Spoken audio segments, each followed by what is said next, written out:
আজকে আমি দেখাবো নষ্ট হয়ে যাওয়া মেহেন্দিগুলো কীভাবে প্র্যাকটিসের কাজে লাগে।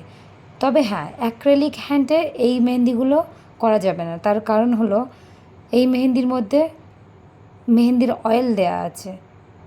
এবার এই অয়েলগুলো যখন অ্যাক্রেলিক হ্যান্ডে দেওয়া হবে সেটা আর উঠবে না। তবে হ্যাঁ, এই মেহেন্দিগুলো খাতায় অনায়াসে প্র্যাকটিস করা যায়। আর আমরা যারা মেহেন্দি আর্টিস্ট, আমাদেরকে রেগুলার প্র্যাকটিসের জন্য মেহেন্দি লাগে। সেই ক্ষেত্রে এই নষ্ট হয়ে যাওয়া মেহেন্দিগুলো প্র্যাকটিসের ক্ষেত্রে অনায়াসে কাজে লেগে যেতে পারে। সেই জন্য প্রথমে সমস্ত কোণ থেকে কেটে কেটে মানে নষ্ট মেহেন্দিগুলো বার করে নিলাম। তারপর ভালো করে ফেটে একটু একটু করে জল দিয়ে গুলে আগের অবস্থায় স্বাভাবিকভাবে ফিরিয়ে আনবো।